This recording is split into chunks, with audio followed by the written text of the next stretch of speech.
All right, here we are with another edition of Prime Parents right here on the Big Dog Chico channel, along with we're now broadcasting on the Pregame Network channel also.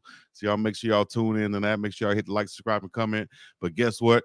We got a brand new type segment for you guys today. I'm gonna bring them on right now as we bring on our guests and our co-host is going to be this very special one, the one and only Uncle Neely is joining us as a co-host on Prime Parents, and our parents that's going to be joining us is Omar and Sheila Stoutmire, the parents of the one and only Carter Stoutmire for the Colorado Buffaloes. How are you guys doing today? We are blessed. Thank you so much. Oh, good. Thanks for having us. We appreciate you guys. Yes, indeed. Thank you for joining us, Uncle Neely. This is our first time doing it together on Prime Parents. You guys, if you watch, tune in, you'll see us on Sunday Night Live with Uncle and Chico. But now we're tag teaming on this Prime Parents, this very special one with Omar and Sheila. Uncle Neely, how you doing? Man, I'm doing good, brother. Was just over at the team hotel. Matter of fact, it's 7 o'clock Mountain Time, so they're about to have a team meeting. But when Big Dog hit me early today and told me who the Prime Parents were, I said, I done been to enough team meetings. I got to get on Big Dog Prime Parents tonight because these my people. I love their son, love them, man. So I wanted to be a part of this conversation. Yes, indeed. Like I said, we have the parents of Carter Stoutmire. Before we get into it, we're going to give a little background. We're going to let you guys introduce yourselves one time for everybody out there listening in. All right. Well, I'm Omar Stoutmire, Carter's dad. That's it. I'm gonna leave it right there. That's it. Everything else, y'all can look up the rest.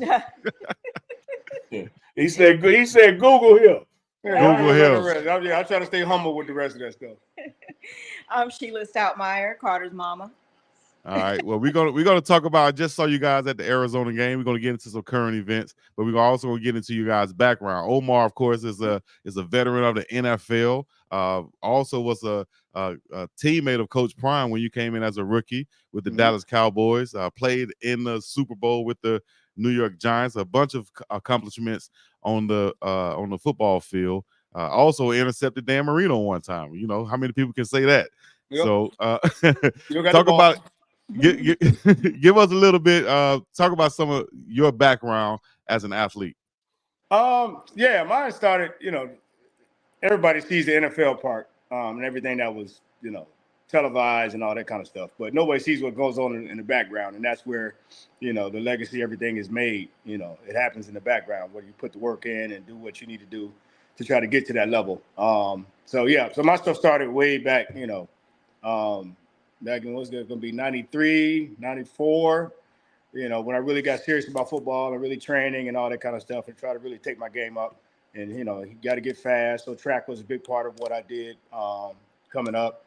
And, ended up playing 11 years in NFL, long story short. And, and so that's pretty much it. I mean, that's it. Hate to jump around like that, but you're originally from Florida, but went to school in California. Yeah. We're going to talk about that, I'm sure. And Mom, can you tell us where you're originally from and where did you go to school? Yes, I am from Long Beach, California. And I went to school at LSU, ran track there, earned myself a full scholarship, and was part of 4 national team national championships. Sorry, and 5-time All-American.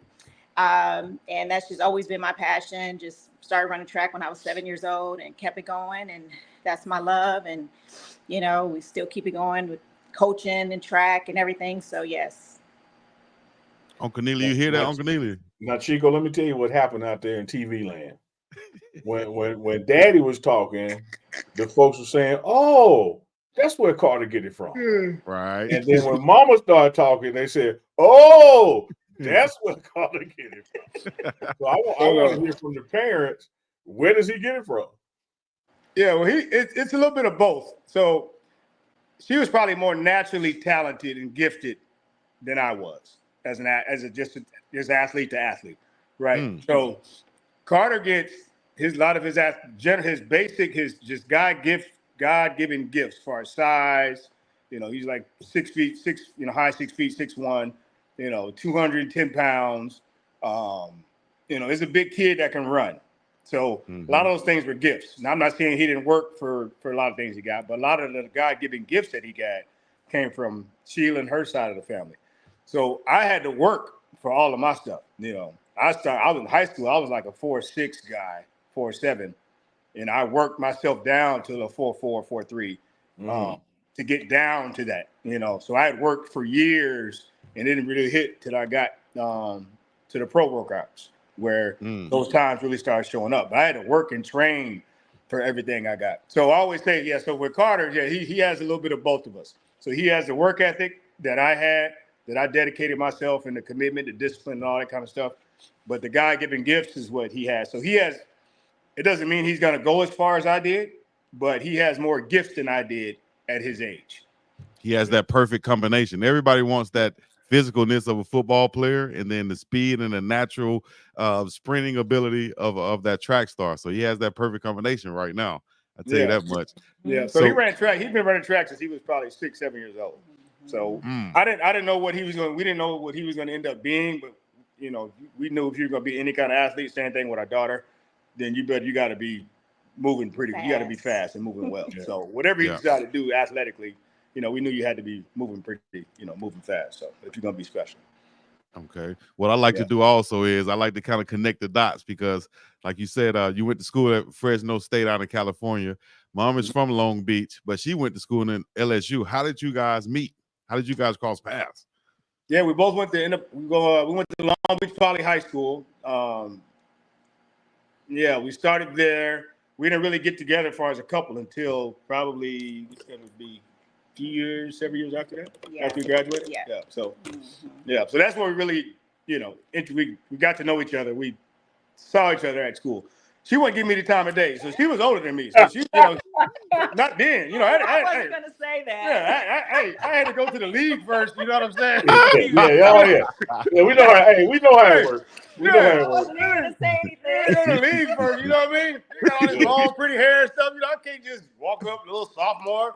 And she I was way a older than senior. me. I was a senior. Yeah, so I had to go get some, get some under my belt first. We had to come How long had you been in California at that time? Yeah, because you were born in Florida, correct? Yeah. We moved to California when I was in 8th grade. Okay. Yeah, 8th grade. So junior high school. Yeah. So that Southern charm wasn't appealing? No, man. She's California. Hey, that South and that Cali stuff don't always go. That West Coast, man, and that South. Cali girl. Yeah, they're like bump. Hey, look. So you ain't got to tell me. Look, I grew up with Southern values, right? So I was raised, yes, ma'am, no, ma'am, yes, sir, no, sir. So I'm in school, out there in California. When I go to Poly in the hood too. Poly right there in the hood. During that time, that was the Crips and Bloods and that's school Snoop Dogg went through. Yeah, all that. Snoop went to our school, all that. So I'm coming through during that time. I'm saying yes, ma'am, no, ma'am to the teachers and stuff. They look at me like, man, who's this square that come up here? Get this dude out of here.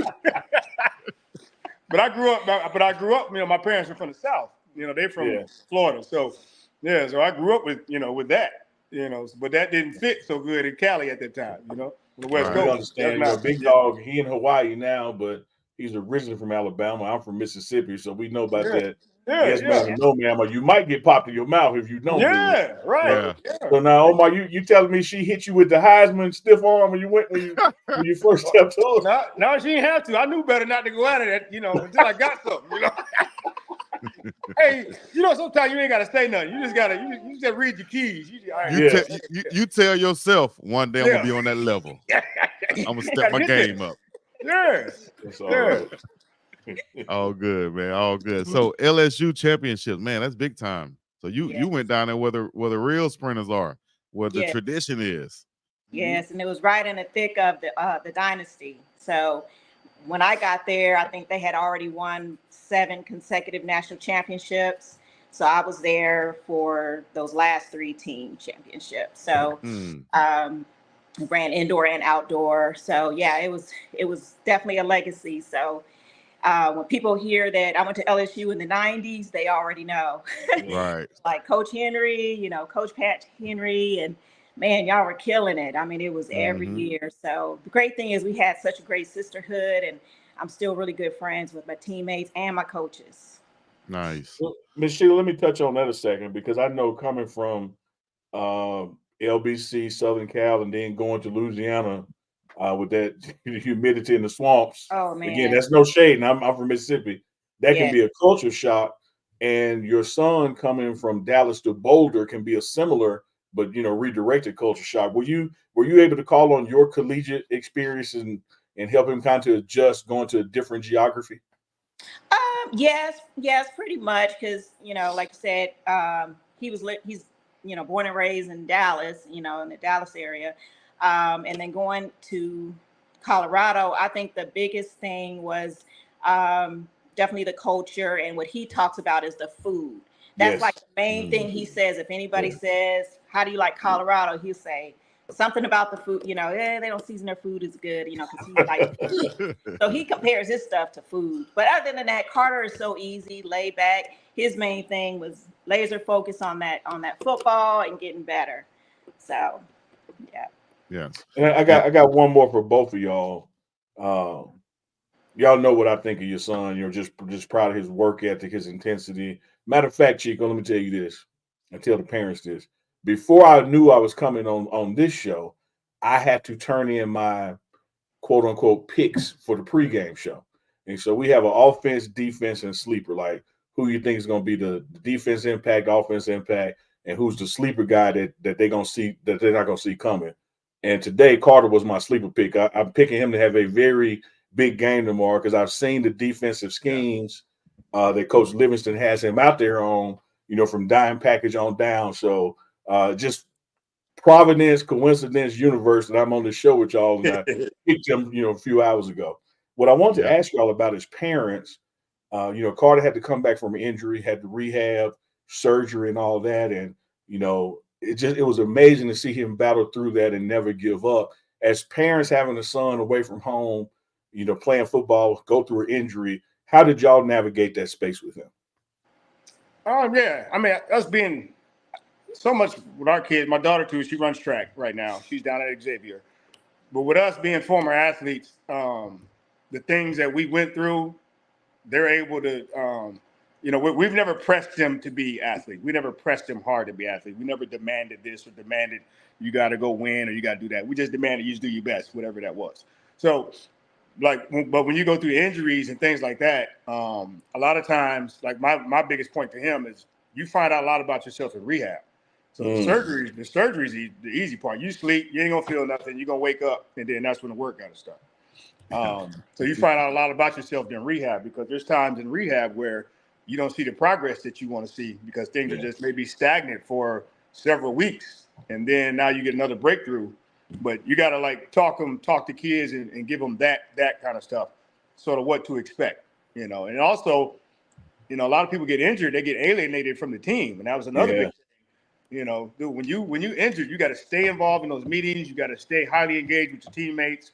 You got to stay a part of the team because it's football. It's out of sight, out of mind. If you go duck off in the training room and that's all you're doing, and you don't go around your teammates, interact with your coaches in the meetings, and out there, and they need to see you working also. So I don't be working off to the side while they're doing their thing. But you just gain a lot of respect from your teammates and stuff by staying engaged and staying involved. And that's where I know a lot of guys go wrong, or just athletes in general, when they get injured, they sort of just feel alienated and off to the side. Where one of my biggest things at Carter was make sure you stay engaged, with the team. But I think that again, just because we know from experience, this helped our kids a lot. Just helping them with that kind of stuff. Nice. You say your see daughter Mama nodding, but I know Okay. she was an athlete as well. Was that similar for you with your track experience and have to fight through injuries and make sure you stay engaged?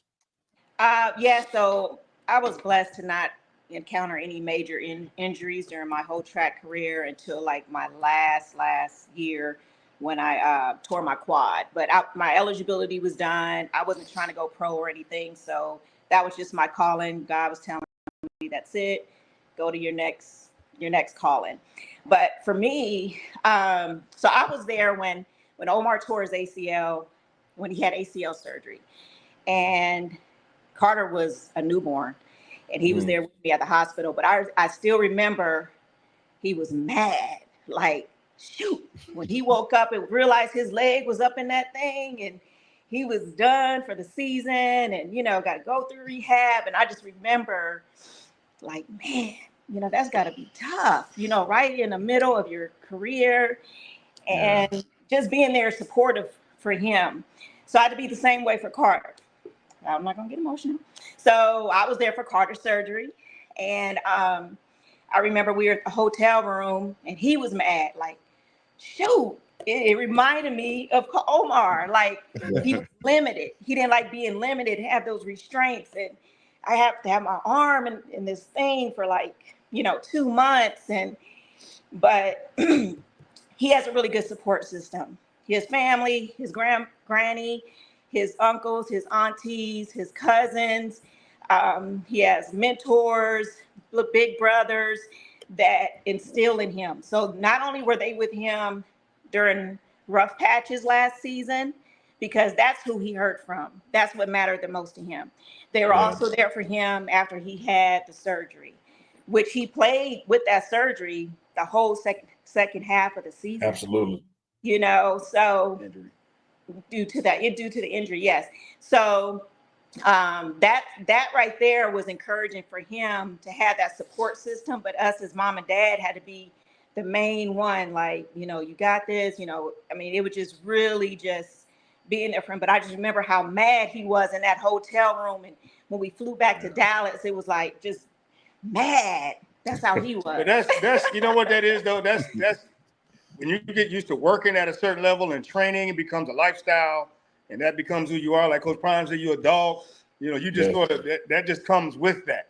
You know, and so when you down or you've really never been hurt or injured or limited, where you can't do what you normally do, it frustrates you, it pisses you off. You know, So, and also it puts a fire in you. I gotta, you know, it's like I said, it tests who you are. I gotta hurry up and get back to who I am so I can do the thing. Yeah, because I think there were some moments last year where the fan base, you know, one thing about the fan base, you love them, but they don't know what's going on inside, and particularly don't know everyday things about health. And there were some times where Carter, in my opinion, took some unfair criticism, but he was playing hurt, and a lot of people didn't know he was playing hurt. Yeah, let's talk about that. Yeah, let's get to that good stuff. That's the stuff I want to talk about. Let's talk about that. Let's do it. Let's go back to Stanford and all that. Yeah, it's like people don't know it was really a tenacity thing with him versus an inability thing. Like he was in situations, you know, that given another route or so, maybe he wouldn't have been out there, but he wanted to play. He wanted to play through the injury and did so. And then when you factor in, you know, being a freshman and coming up, now that criticism, man, is totally gone. Everybody loves him. The people who were criticizing at this time a year ago, you know, are now walking around in Carter t-shirts. And so like when he fought through all that and proved who he really was, it's just amazing to see how he has grown, but also the fan base has grown and getting to know him. And like, oh man, I didn't realize he was playing injured. I got mad because he missed that tackle. He did this. And what I used to tell folks is, man, your standard for him is way lower than his standard for himself. Right. Like if you think you mad, like he madder than you is, because he wants better for himself. So I just enjoyed the past, you know, year and a half, seeing how he has bounced back from that, man. Yeah. Me too. Definitely. So what did you feel about the, you know, some of those last year situations, and, you know, just seeing him out there on the field and being a former player and knowing how, you know, some of the situations he might be going through. How did you feel about that? Yeah, I felt well, he needed it. It was good. It's good because where he came from, the high school level, he was, by the time he was a senior, he was dominant. You know, he's making one-hand interceptions, you know, pick sixes every other week. You know what I mean? Then they don't throw it to you. Then when they do come at you, you know, he getting them again. So he had like 6 picks his senior year. So he goes to Colorado, a place like that. Now you playing on the other side of Travis Hunter for several games. Yeah. And you're a true freshman. So first of all, you're a true freshman coming in there getting an opportunity to even compete for a starting spot at a place like Colorado. Yeah, okay, you must be pretty good. Okay, so we sort of already knew that going in. You're pretty good. Are you good enough to be at that level? And especially as a freshman on the outside corner in a spot like Colorado where everything's on national TV, The spotlight is on that program because of Coach Prime, and everything, all the, the notoriety he's brought to Colorado, in addition to what was already there. Are you ready for that? In my opinion, he wasn't ready for that, for the other stuff that comes with that. The things on the field, yeah, those you work through that kind of stuff. On the outside, you're gonna get beat. You're gonna get beat sooner or later. You're gonna get beat.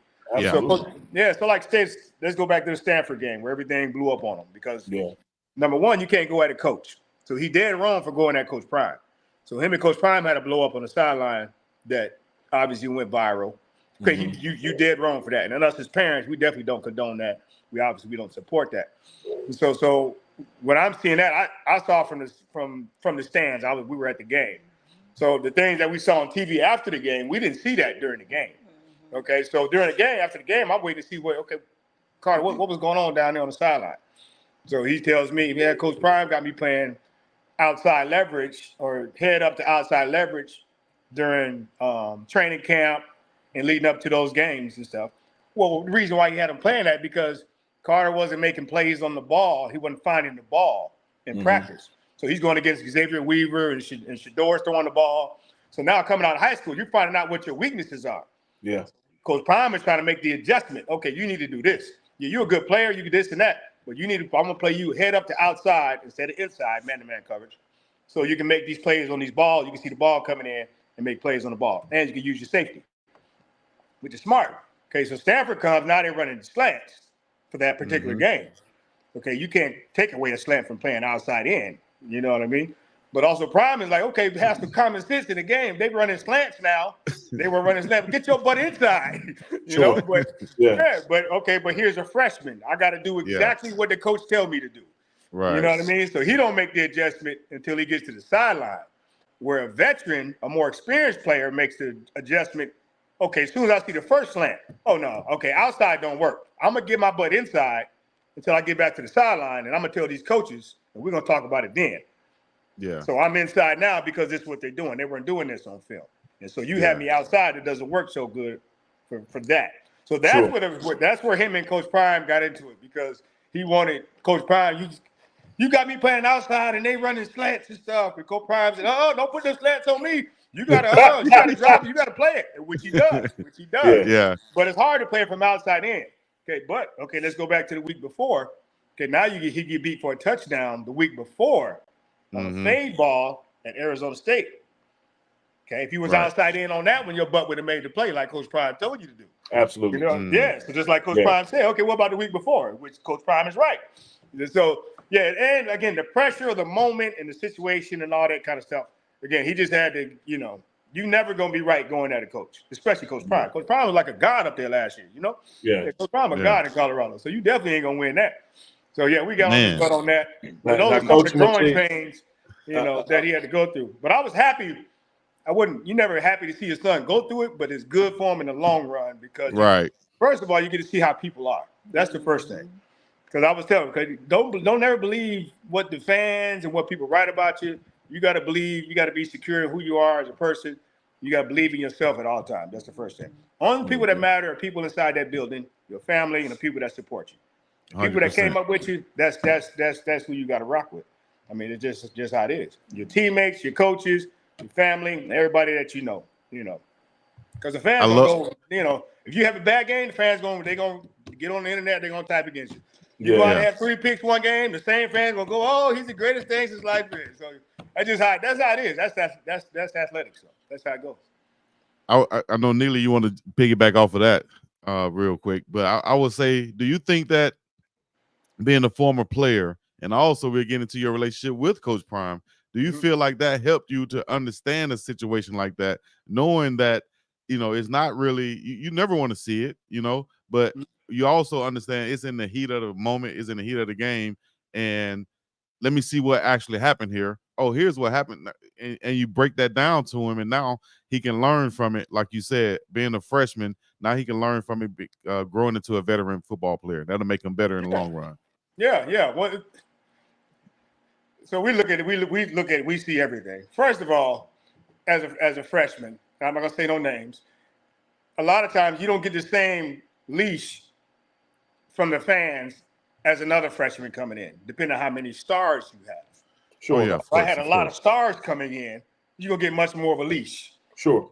In spite of the fact, I got another freshman here. He's a freshman too.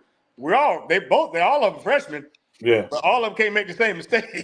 You know what I mean? Oh, 100%. Yeah. Yeah, all of them can't make the same mistakes. Yeah, so he went through that a little bit last year too. Sure. But, not to cut you off, but I want to point out the end of that story with no names. One of them still here. Hey.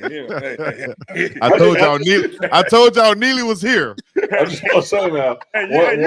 You said that we did. One of them still here. So I told y'all Neely was here, dog. Hey, now, I'm gonna tell you this, Omar, Sheila. I know both of y'all are coaches, and I want to get into that some as well.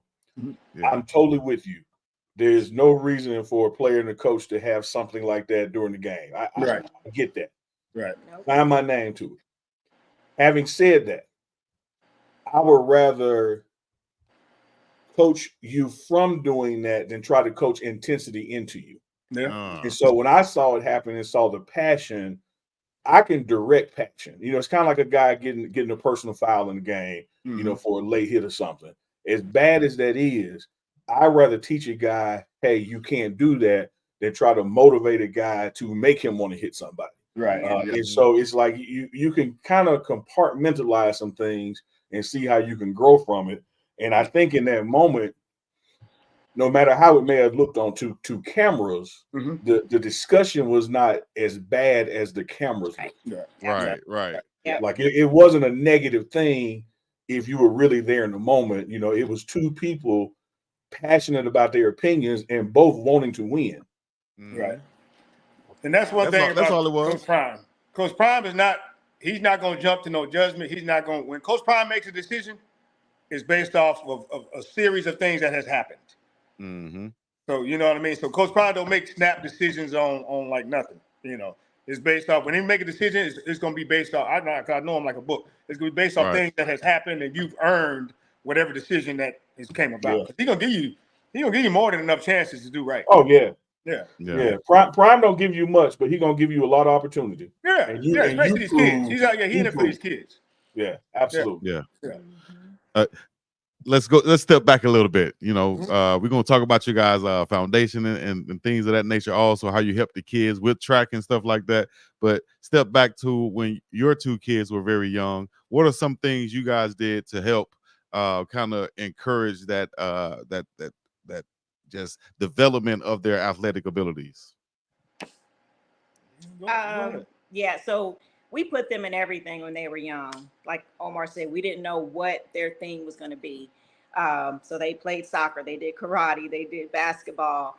Carter played flag football. And then when we started the track club, they both ran track because we knew whatever they're going to do, they needed some speed. So that was not an option. And just kind of, the discipline of the sport, not giving up. And like Omar said, now Carter got his work ethic definitely from his dad because he would see his dad outside working out.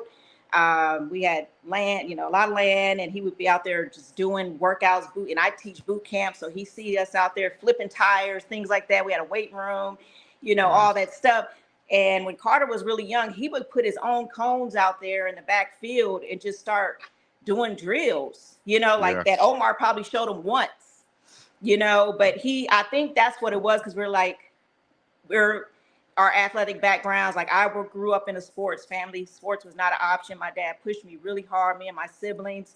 So that's what instilled that in me and helped me get to where I got, So I continue to work out. I'm a personal trainer. So Carter would see me outside working out. He would see his dad working out. Same thing with our daughter, both, they would see us just working. So they saw the work ethic in us that we had. And I believe that's what naturally got into them. Instead of them like saying, oh, I don't want to do that. It was like, what can I do? Like Carter would just go out there and do stuff with his dad. Yeah. So we saw that early on. And then when we did start the track club, after Omar retired from the NFL, they were just always out there. And for them, it was social plus, doing the workouts, running in the track meets, because we make it fun. It's a youth track program. So we made it fun. And to this day, they still have, really good friends from the track club. So that's pretty much what I think, just seeing us and our work ethic at home and just how we would get them prepared for the games. Like Carter would get up, eat his breakfast in the morning. Like I said, he'll go out there and do his little routes. Omar have his little whiteboard, showing him stuff. And Omar didn't coach him when he was young. He didn't want to. He wanted to be dad in the stands. He would videotape and then would go home, put in that DVD, and they'll watch the video and critique it. Like, he couldn't wait to watch that, So it was little stuff like that. He wanted to get better when he was that young playing flag football. He didn't play tackle till 7th grade, but he loved the sport. He just loved working. He loved working. Yes. Man, Can I ask? Go ahead. Oh, I'm sorry. Well, I was just wanted to ask about that because that's kind of big on me too, being a former football player, and I'm not really sure.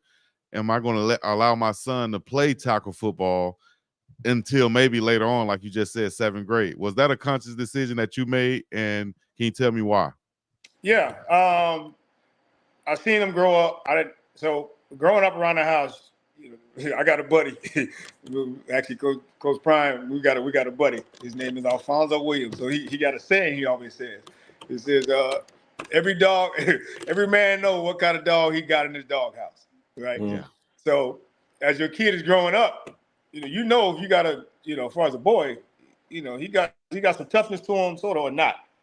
So if I would have saw he was a little limited in that area, or he was a little, on the softer side, we probably would have played a little more tackle. We probably would have played tackle a little earlier than what he did. When I didn't see any of that, I just seen a boy.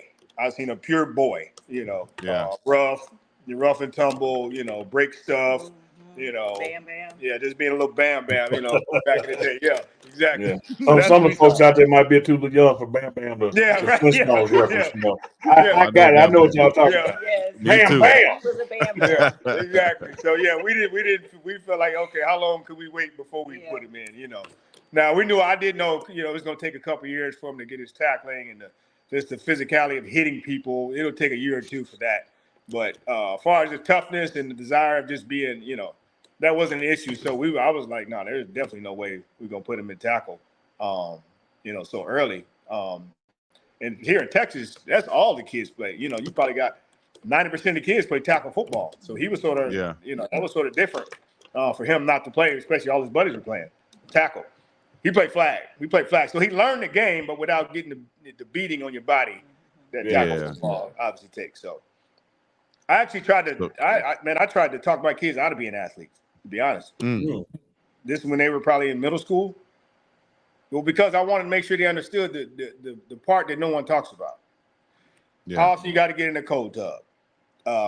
All the parties you're going to miss on Friday nights because you got Saturday night workouts, coming through high school and stuff. How much water you got to drink. You got to eat a certain way. So if you're going to do this, if we're going to do it, then we need to do it at a level where we can, and be serious about it. If we're not going to do it, let's just not do it. We're not going to have to do anything. So right. Whatever you decide to go into, then we got to do it. We need to do it a certain way. So I try to talk them out of that. I try to get them all the negatives of being an athlete that no one talks about. And, that's when Kobe, LeBron, all those guys were on TV. I was using those guys. Okay, you see them on TV, but you don't see what they're doing behind the scenes and the dedication, the discipline, and everything. So I was trying to explain that part to them. And, man, I got done with that little speech. And I said, y'all sure you want to do it? Like, yep, I do. Well, I can tell you this. All right. I got in the elevator with him. I guess it was Tuesday morning, about 5:30 a.m. And he had a gallon jug of water with him right there. So he listened to you on the hydration. He walk around that gallon jug, drink 2 or 3 of them all day long. Yep. Always. Nice. All right. Well, I saw you guys and I saw Carter at the Arizona game after the game. And he made a comment to me on camera. He said, this was the school I was originally committed to. So, he said he was going to end up going there. But once, got the offer from Colorado and Coach Prime, he definitely had to consider that and end up at Colorado. Can you talk about that recruiting? Say, how was his recruitment coming out of high school? And how did he end up committing to Arizona and then ultimately ended up at Colorado? Yeah, his recruitment it picked up pretty fast. Sophomore year? Yeah, sophomore year. Then once he started taking his recruiting trips, first trip he went was Penn State. And man, that Coach Terry Smith is so cool, man. He this is something for everybody. This is not for this, but this is something for somebody out there. Okay. Yeah. So he goes to Penn State. We go on a trip up there for the weekend. He comes back. Coach Terry Smith told him this one thing. Coach Terry Smith's the defensive back coach up there. Carter, when you get back to Dallas, text me, let me know you made it back safe. So he didn't offer him on the trip. So he had that one instruction for him. That's all he did. We leave, he come back home. We hit the ground. Carter texts Coach Terry Smith. Coach, we made it back to Dallas. We just let you know, just doing what you asked me to do. Terry Smith flies to Dallas the next day, offers Carter to come to his high school and offers him on the spot. Wow. He flies all the way to Dallas from Penn State to Pennsylvania. Wow. He offers him at school. So they're just anybody out there, if a coach asks you to do something, just make sure you do it. And I know you two know this as former athletes and now coaches. There's a lot to being coachable. Just simply being coachable will take you a long way. Yeah, they just try to check you out, see what kind of person you are. Can you take coaching? Can you do what I asked you to do? Something as simple as that. Yeah. He could have easily offered him right there in Penn State. It would have been easy for him. He got his butt on a plane, came way down here, and gave him an offer. And that was one of his first offers was Penn State. Only reason he didn't take that one because they got a great program up there, educational setup up there. The academic setup up there is great, but it was just cold. I mean, cold everywhere. It's going to be cold in November. It's going to be cold at Ohio State. Be cold at Michigan State. It's going to be cold, at Michigan and all your home games. So, so that was one thing. People out there, Omar, saying, but man, he chose Colorado. I try to tell people it ain't cold like that here. Yeah, it's not like that. Man, you get you a light jacket for most days because you're going to go from 30 to 70 in the same day. Right. But then when it does snow, the snow is gone the next day off the ground. So the cold in Colorado is not like the cold in Chicago or the cold when you're talking about in Penn State. It's totally different. I think it has something. to do with the altitude because even here in Dallas, it's like 40 degrees here, man. You gotta, it's freezing here. You gotta put up with a snowsuit. When it's 30 degrees in Mississippi, I don't go outside. When it's 30 degrees in Boulder, I just grab my jacket. Grab a jacket, you good. Yeah, you get a hoodie and a vest, you all right. One thing we skipped over, Chico, that we didn't go back to. We've been rewinding and going forward. Yeah. We ain't really still touch on how he got her to finally say yes. Because remember he didn't ask. He said he wasn't there yet. Yeah. I asked him, did she put that Heisman stiff on? So at some point now you had to go ahead. What was that? I want to hear Miss Sheila version. What was that approach like? How did he come to you? He's scared. Like I said, it was after college and all that. So somehow he found out where I was working. My man. I was working at 24-Hour Fitness. I was the fitness supervisor, and the part of Long Beach he lived in was not close to my job. I lived by the beach, right on Ocean Boulevard. He lived on the north side, but somehow he found out where I worked, and he would come in there and ride the bike. Had to work out, Had to work out. Yeah. He'd come in there on a stationary bike. He passed 50 fitness places to get Hey, I know I'm going. Calling my girlfriend, and she graduated with him, and I said, I think Omar is in here working out. She said, girl, he is. He asked me about you.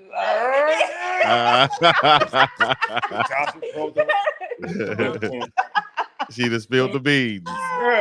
So, it was all good after that. That's what I'm talking about. That Florida kicked in. Let me tell y'all. Gotta make a way, man. You gotta find a way. Y'all done learned to be coachable. Yep. And now you done learned that effort matters. Like she appreciated you passing all them other fitness places to come to them. That's effort. Yeah. Yes, sir. To ride that bike. That's effort. To get on that stationary bike. Yeah. I love it. What year was this? Because you ain't had those biking shorts on back in the day there. The biking shorts people used to wear? It was like 98, 99, somewhere around there. Okay. Well, he probably had them on. Yeah. Okay, biking shorts. Did he have his NFL jersey on or, dropping hint, Yep. You know I'm saying, right? You know I'm saying. Yeah, she knew that. Yeah, she knew that. Yeah, she knew that already. He just had come on with a white T-shirt on, and Yeah. then he started getting more comfortable, and he would just put his keys on my desk. Yeah, that's how you ease on it. Ease on in there. What'd you say? Hey, so on the way out, I gotta holler at him again. On the way out, Yeah, There you go. You gotta get your keys. There you go. Let me leave these right here for me. right here. Yeah. You Reason can to check come out. back. You can check out the car I'm driving, and I'll see it's you like when they do us. They come over and leave an earring, or like leave. Yeah. Why you leave yourself? Yeah, my bag over here, my keys over here, man. Go work out. I gotta go back through there on the way out. That's what's up, Yeah. man. Hey, I'm definitely getting out there. I'm definitely leaving before she go on that lunch break, because she gonna be at that desk when I get back. Hey. That's a smart man right there. That's a smart man. If I see her packing up before I'm done, okay, this workout over. I'm going absolutely. I tell you this. I don't know what or care what they think about it. It worked. We see see it worked. Hey, most definitely. 2 kids later. Yes, 22 years. 2 kids later. Yeah. 22 years, man. Congratulations on that. Thank you. Well, y'all definitely don't look it at all. 22 years, you know what I mean? But I'd say this right here. How could you say you didn't want your kids to be athletes, and you marry an athlete, and you like you didn't have no choice but to have some athletes? Look, I just like I said, like Carter, we talking to people right now. Carter was sort of bred. He was bred for this, for what's going on right now. He was sort of bred for it. I just wanted him to understand the negatives, the other part, Right. Yeah, I just wanted him to understand, the behind the scenes things that it really takes to be really good, and the dedication and commitment that it takes. Because you got to do that no matter what it is. They were going to do that at that same level anyway, whatever they decide to go into. Absolutely. So if you're going to be successful in anything, it's more of a principle more than, than just as far as just being an athlete, I tell folks, Coach, that if you doing anything in life and it ain't made you think about quitting, then you ain't putting your all into something. Right. Yeah. No matter what path you choose, there's going to be something that comes up that make you question, should you be doing this? Yep. I don't care if it's business, sports, politics. Like, there is no easy road to success. Either way you pick, you got to work. Yeah. Mm-hmm. No, Yes, absolutely. That's right. Yeah, you're right. Rocky Balboa said it. It ain't no easy way out. Ain't no shortcut home. Let me ask y'all both this, because clearly, at least in my mind as a parent, nobody knows Carter better than y'all know him. Mm-hmm. But when you get to know him, on one hand, you can make this assumption that he's a quiet guy. When you walk into the team meeting room, he's not going to be the most extrovert personality, particularly in that room. But when the game starts and he's on the field, it's like the switch hits, and you don't even know this person. Is it like that for y'all too, or because there's sometimes I see him do a play, and the way he acts after the play, I'm like, that's not the guy I had lunch with. Like, who is this dude? Yeah, he pointed daddy. Get it from his daddy. His dad was very similar. So, like, a lot of stuff that I see Carter do on game day is the same stuff I would see his dad do. I could tell when Carter's down there talking, because I see that helmet going up and down. That's how I always knew. Omar had fines and got ejected, and so yes, definitely we see him as, the quiet guy, but once he puts those headphones on, get locked in, listen to his music, prayed up, is on the field. But we saw that early on too. I'll never forget this. Like I could say, he didn't start playing tackle till 7th grade, and it might have been his 3rd game, and he tackled a kid, number 1, and I remember he broke his finger, and then he kind of got in a little scuffle, jamming the other kid. The kid did kind of push him, but the referee happened to turn around. Carter hit the boy upside the head. Uh-oh. And that was the first time, like, we seen Carter do something like that, and he got ejected from the game. And he was like in 7th grade, he was crying on the sideline. He was mad. He was just crying. And then Omar talking about, that's what your butt get. He said stuff like that. I'm thinking, like, he got it from you. He got it from you. But I remember Omar saying, that's what your butt get. He up in the stands saying, Carter just mad because the next game he couldn't play, like the first quarter or whatever. But a lot of stuff that I see and Carter is like his dad. You know, doesn't really say a lot, doesn't say much. He's gonna make people laugh. You know, because Omar is very funny, so he makes people laugh all the time. But when he steps on that field, is game on. Nice. Yeah, it's Hey. almost like you had to have two personalities, you know, being in, you know, Right. any athlete.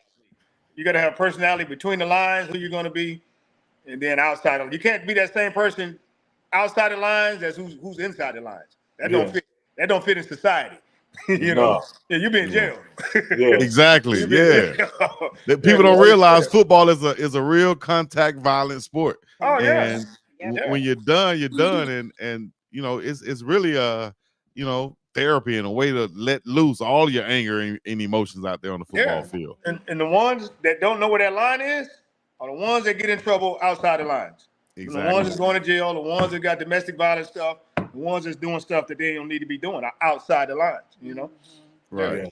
Yeah. Got to have an off switch. Yeah, absolutely. Yeah. Absolutely. But inside the lines, though, you know, sometimes in a game, it may take, you know, I'm trying, you know, he just learning this as he goes, you know. So sometimes, you know, especially if you're on special teams or something, the way the kickoffs and stuff are right now, you may go 3 or 4 reps without hitting anybody. Yeah. Like, you got to create something then. You need to talk trash to somebody to keep you in the game. You know, but if I'm not hitting nobody, you know, you need to walk up to somebody and just start talking some trash, bump somebody or something. You know, you got to keep yourself in the game. If not, then, you know, you'll start missing plays because, you know, you just hadn't had enough contact, you know, early in the game.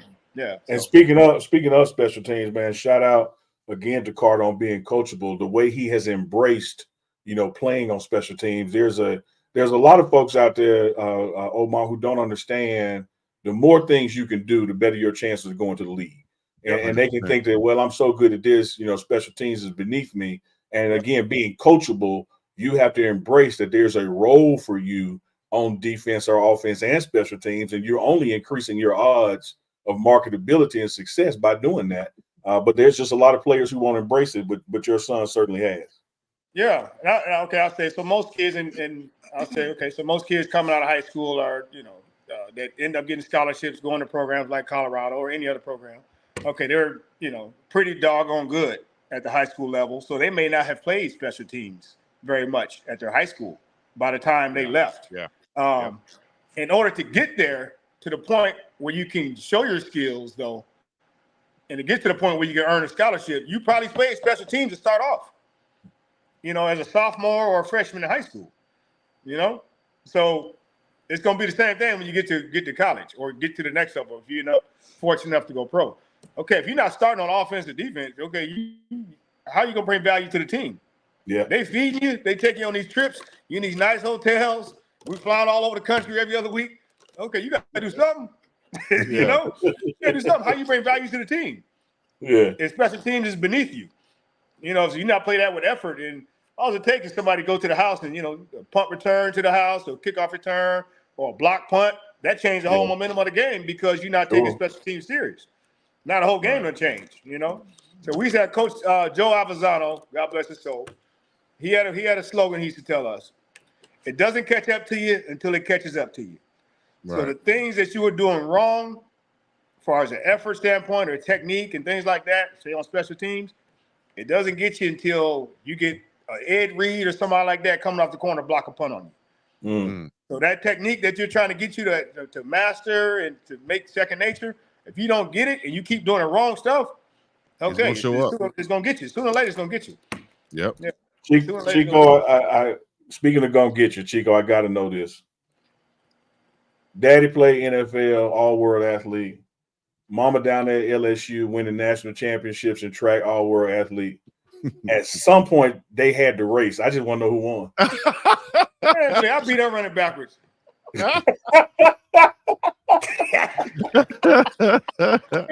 Great question. Mama don't want to hear that though. No, I think Mama disagree.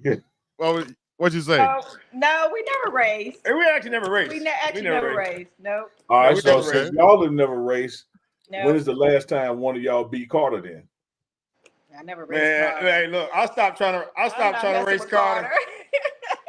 Man, look, So I just give Carter looks and stuff. So sometimes we live way up north out in the country, right? So it was sort of hard sometimes for him to get other athletes, other guys his age to train with us sometimes. Mm-hmm. So, okay, and then it's me and him out there.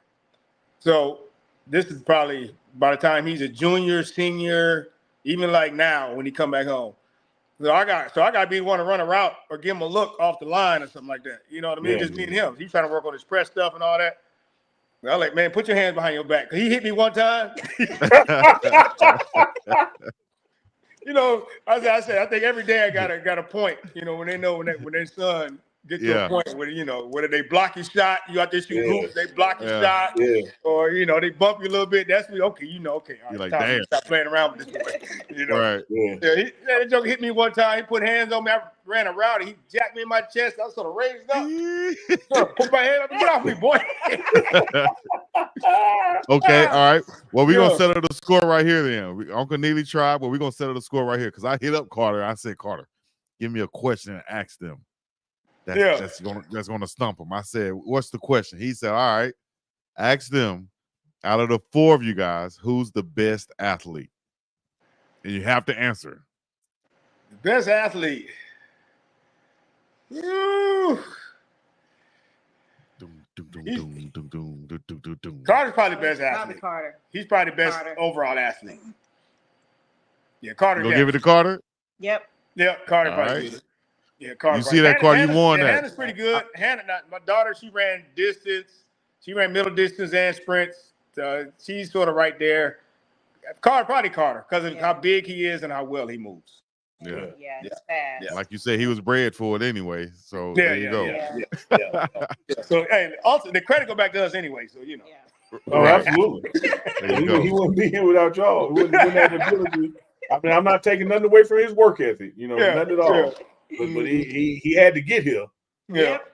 Right. But I always make a point. That does not mean you're gonna go further than what I did or what she did. You know, that just means you have an opportunity, you got a chance. Yep. You have everything in front of you, so to speak, to make it work. Yeah, Chico, I got another competition question. Uh-oh. Right. I got one following up after that too now. I'm gonna go ahead and get to the punchline. I'm with you, Omar. Understand now, no matter how I phrase this question, I'm with you.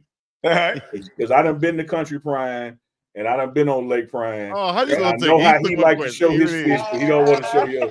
There you go. Yeah. Now look, hold on. So having said that, did that man really be whooping you like that on that lake? No, I was just about to say this. And for everybody that don't know, if you Google Omar STOUTMIRE, you will see him and Coach Prime out there in their lake adventures and fishing adventures and stuff. So go ahead, Omar, let us know. Do you be catching them fish out there too? I'm gonna give y'all background. So I didn't start bass fishing and lake fishing until I came to Dallas. All right. So Coach Prime, we call him Time. So he the one that introduced me to fishing on lakes and things like that. So anytime I fished, we used to go. We leave practice for the Cowboys and we go straight up to we drive 40 minutes and we go to his house and we go fish for the rest of the afternoon. We did that probably 2 or 3 times a week. During the season, we was the Cowboys. So we were on the boat all the time. So this was normal. So we just got back to fishing after a little layoff over the summer. So when he was home. So I hadn't fished in a while. So he won the first couple of times. Now he gonna put it on the ground. He got the video, he got his phone out and all that. So all the videos and stuff came out. So then he gonna send it to Bucky, let Bucky edit it. And you got to go on well off and all that, So he gonna at me. So even my little social media stuff is all coming to me. I'm like, man, this dude is something else. All right, so that's who he is, though. That's who he is. It's all in fun. So the bye week just happened, right? We just had a bye week a few weeks ago. Yeah. So all right, so you come down, say, hey dog, I'm in town, man. All right, cool, man. I'll be out there in the morning. I go out there, man. I fish him off the boat. He ain't post none of that. Man, it's been crickets. Man. Nobody knows nothing. So I told him, I said, you know what? Don't worry about it. I'm gonna bring my own film team. I'm gonna bring my own film crew from now on. You got your own little film crew. I'm gonna bring my own film crew. So Coach Prime said, "Get out." If it's not on video, it ain't happen. Right, it never happens. Yeah. Now, he's slick though. You talk about competitive. Now, both of us are extremely competitive. But just like any player that reached the level that he's reached, you got to be like crazy.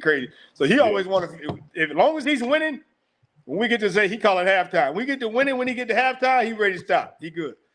Oh. if I'm winning, he got to keep going. Hey, now let's go ahead and get some lunch and come back out. So he's slick. Yeah, he's slick on that. He always moved the goalpost. You know, we hadn't touched on another relationship, guys, Chico, and Carter's position coach, Kevin Mathis, and the years that y'all go back. And one thing I love at practice, you wouldn't know that Kevin Mathis knows Carter, you know, from coming up, because I mean he coaches him like he's in him like he a total stranger, you know. Mm-hmm. So talk about like that relationship not only with Coach Prime but with Kevin Mathis and you know, just what it means to have your son being coached by those two guys. Yeah, that's why he came here. That's why he came to Colorado. Once we checked out the academic part and the major and everything was locked in there, then that was the choice. He was, like you said, he was committed to Arizona. My defensive back coach with the Giants, Coach Dwayne Walker, he's a great coach. NFL coach, collegiate coach, coached the NFL for several years, coached a bunch of great corners also. So he was going to go with him. The difference was that the attitude in which Carter would be, the attitude of which he would be coached. They were more cerebral, a little more laid back. They're going to coach you. You're going to get it done. It's going to be demanded of you there. Yeah. The way, you know, the style is just different. And I felt like with him being a young guy coming in, I felt like he needed that style of coaching for at least a year or two to get his college career started. He needed that style of coaching where it was demanded of him to do this, to do that in a certain way. He needed, I just felt like he needed, again, the attitude that they brought, Sure. you know, to start off with. And I just know how he reacts to that type of attitude, that type of coaching. And we felt that was a better fit for him. Yeah, because they don't care, you know, they've known him. I think when Carter was born, I think Mathis and Prime, they came to the hospital because our friendship was so good. They came to the hospital probably within 2 hours after Carter was born. Well, yeah, the Mathises were there. Oh, okay, yeah. They were there. Yeah, they were there. Like, they came like right. Our friendship was so good. Yeah, they were in our wedding and everything. So, I'm glad you mentioned that, the Mathises, because I see a lot of pictures with Mama Sheila and Miss Kim Mathis all the time and hanging out at the games and stuff like that. How did you guys meet, and talk about your friendship a little bit? We met through Omar and Kevin, of course. They were, I remember going to their wedding, and then once we moved to Texas, I didn't really know anybody out here because whenever we would come to visit, we would just, you know, kind of stay at Dion's house. So that's really all I knew at the time. But Kim and I connected like immediately. It was like immediate connection. Just hanging out at her house. She had just had her daughter, and I would just, you know, be there, we go shopping, everything. And we just had that connection, and we're still there. So, and just kind of going through the seasons with our husband's schedule and things that, you know, being there supportive with them, we helped each other, supporting each other, you know, like what we were doing to help keep our households going, you know, 2 households going at one time and shipping cars. I mean, we had each other. So we learned a lot during that season of our husband's plan. And that's when we got so close. And then we started going on trips together. We traveled together. She's definitely my road dog. So it just, you know, it's a blessing that, so they're also, you know, the godparents of our kids, and we're the godparents of their kids. So let me tell you this, Miss Sheila, you wouldn't know it in practice. Right. And that was the key part, though. You wouldn't know it in practice. Yeah, that's the key part. So yeah, Carter, he don't get no. He actually probably get coached harder because of that. You know, he don't get no favors just because of, you know, the relationship at all. Right. Yeah, he has to earn his way. Whatever you get, you earn. And again, that was another reason why I felt like that was a good spot for him, because even though the relationship was there, I knew for a fact, I've been around them. We coach the same way. You know, you don't get nothing, you know, unless you earn it. So it doesn't matter. You know, you got to earn it. You know, so that's what I like about it. You know, so. Well, y'all are getting a lot of love in the comments, man. A lot of support, Thank about you. being great parents and what a great young man y'all have raised, and even getting some shout outs from the New York Giants fans out there. Yeah. When you play safety, so it's a lot of folks that's supporting y'all, man, and appreciate what y'all bring to the table as parents, because there are a lot of folks who are fans of the game, and sometimes, I mean, y'all have been through this as athletes yourselves. People forget that you're human. People forget that you got parents at home and loved ones, and that's what we try to do with this, is let people see, like, no, that's just not, a body out there on the field. That's a person that has people that love them and care for them and is investing in them as well, and want you to get to know that part of the person, the athlete, and not just what you see on the box score. Right. Y'all are definitely some fan favorites out there. Particularly, you said that 22 years. This folks can't stay together 22 days, 22 months, 22 minutes. You gotta hang in there. It ain't always easy. Just hang in there. Shoot. Hey, so y'all let us know, everybody in the chat, if you have a question. Maybe the next 30 seconds we get another question in. But I did see one that kind of interesting to me that maybe going over my head, but maybe y'all can provide some context to. But I think it says ask them about Carter putting chicken in the tub. Oh, what is that? Oh yeah, we heard about Caleb. that. Yeah, Is that a joke or something that I'm missing? No, him and Caleb was doing the Mathis. They roommates, so they were doing cooking videos or something like that. And I think Carter cleaned the chicken in the tub or something like that. He thawed it out in the bathtub. He thawed it out in the tub. And then I ain't eating over there. he got it from me. So when Darius saw me, he said, "Did he get that from you?" I was like, "No, he has never seen me do anything like that. I don't know where that came from." Mama ain't playing no games like that. Hey, you try to raise these kids a certain way. When they leave the house, man, anything can happen. Food, cooking. I know I won't be eating over there. I don't want no tub chicken. You don't like bathtub chicken? No, I'm good. Hey, look, you won't be eating over there. You won't be taking a shower over there either. You have foot fungus. That's nasty. No, I didn't know what that was from, though, man. Y'all crazy in the chat, man. Y'all say anything.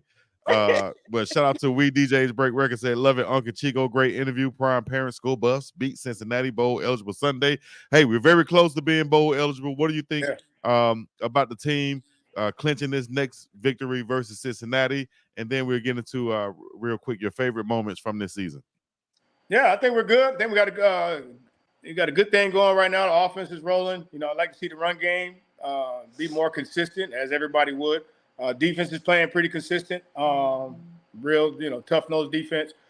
That's it. I mean, I like the fact we play a lot of man coverage and load the box up, and you got to beat our good athletes that we got on the outside in the secondary. We got a great secondary right now. Up front, we're playing real good. And like I said, again, I'd just like to see us run the ball a little more consistent to take a little more pressure off of Shador in that passing game. But if we got to do that, we got to do that. We got the bodies and the talent for that too. So we're a hard team to match up with. Yeah, it just matter of what we do up front. I forgot to ask you this earlier. The switch from cornerback to safety or safety back to cornerback. However all that goes, game to game, week to week. What's some of the things that you have, encouraged or poured into him about that situation? Yeah, he has to be he was recruited there.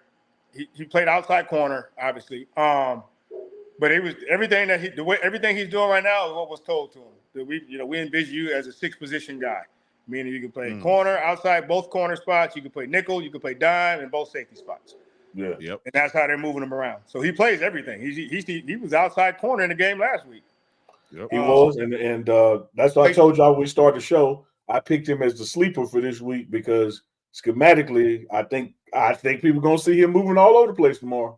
Yeah, he can line up. He could be anywhere. Just depending what the game plan is, what each team brings to the table, and how we can attack him. He's just in a good spot. I think just in the secondary right now. We're just deep. We're just deep. So secondary wise, it may not be like this in every single position across the board on the team right now. But in the secondary, we're probably as good as anybody. Just like at the wide receiver position, you're probably as good as anybody in the country right now, when everybody's healthy. So that being said, okay, you sort of the younger guys, you got to wait your turn till it's your turn to play. Just like at Alabama or Georgia somewhere, you got to wait until. That's why some guys, they can play 1 year, they can go to the NFL because you had another NFL guy ahead of you. So it's sort of like that in a lot of positions at right now. Carter just still happen to be in a position where in the secondary, we're just very deep and talented right now, where, next year you'll get some seniors that'll be graduating, and then it'll be your turn to play, to start, consistently instead of just when somebody gets hurt. But your job right now is when the team needs you, wherever they need you, be there for that and be the best you can be for the team. So, yeah. You got a question directed for you, Brother Omar, from Eric C. Wright. Do you keep in touch with anybody from your former Giants team? If so, who? Also, what do you think of the current state of the New York Giants now? Yeah, I wish we would have kept Saquon. That's the first thing. Yeah, I wish we could have put that money in a different area. I think that's sort of showing up a little bit right now. Yeah, I do keep in touch with several of the guys. I haven't seen a lot of guys in a long time, but like Johnny Harris, Marcellus Rivers, all those guys stay right here in Dallas. I haven't seen Jason Sehorn in a while. He stayed here in Dallas before. But yeah, so there's a few of the guys that I still keep in touch with. There's just so many players that live here in the Dallas area that were former players. We probably have more players than players and former players that probably any area in the country that's in the Dallas Metroplex. There's probably hundreds of guys that as far as NBA and MLB and football guys, former. Have you gotten down to Playmakers 88 yet? No, I haven't. No, I drive by it almost every other day. So I keep saying I'm gonna go by there and holler at Mike. Me, him, Carter, we all use the same barber, so we see Mike pretty frequently. Okay. Hey, well, I think that's gonna be wrapping it up right there. Neely, make sure you haven't forgotten any questions. No, I'm good, man. Like I said, when you hit me this afternoon and told me you had coming on, I said, Chico, I appreciate the invite because we got a lot of great parents affiliated with this team. And what I love is when the parents allow their children to be coached and have trusted that what's happening is in their best interest. You get a lot of organizations, whether it's collegiate or little league back home, where the daddies are leaning on the fence and yelling something opposite to the son and what the coaches call it. Right. And like my good friend Coach Carl Reedy said, it ain't never been a good play to come from that fence. Like you gotta do what your coach is telling you to do. Yeah. And the STOUTMIREs have always been supportive of their son and allowing him to be coached, man. And that's not something that happens often. Yeah. 100%. All right. One or two things that you guys as a family, I always ask this question on Prime Parents, but what are some morals that Carter may be living day by day with that he learned, that he's taken from his family? I'd say respect. I think because we have when we go up there, we have access because our relationships with the coaches. So when you walk around the building to hear the comments about your son, from the other coaches, whether strength conditioning coaches, the training staff, the medical staff, or his position coaches, it's just good to hear the positive reports and the positive, because they're not going to, those guys, everybody ain't going to lie. Everybody ain't going to tell a lie, so it's good to hear the positive reports about, how he conducts himself and how he operates and handles his business from a day-to-day basis, and the respect that he has around the building. So it's always good to hear that, I guess. You feel like you've done your job as a parent and raised a kid up to have a chance in the world. So yeah. And he listens. He listens. Yes. So yeah, absolutely. Yeah. Absolutely. Well, this has been another edition of Prime Parents, the first one of many with myself and Uncle Neely. I'd like to thank the STOUTMIREs. I was about to say the Carters, the STOUTMIREs for joining me today and providing this great insight to their young superstar Carter STOUTMIRE, who we'll be seeing out there this week doing his thing versus Cincinnati, contributing to this big win that's going to have us bowl eligible. And Uncle Neely, anything else you got to add before we get up out of here? I probably shouldn't add this, but it's on my heart, so I'm gonna have to add it. If Omar and Sheila race, I got 100 on Sheila. I'm sorry. I got 100 on Sheila. Come on, man. God, no. LSU track, I got 100 on Sheila, man. I ain't want to do it. I ain't want to do it, man. Get up and walk off the stage, Omar. Hey, I'm like Prime was in Ocho Cinco, no, man. Bye. Bye, man. Bye, y'all. Hey, man, I'm going to do it like Def Comedy Jam back in the day. Thank y'all for coming out. God bless you and good night.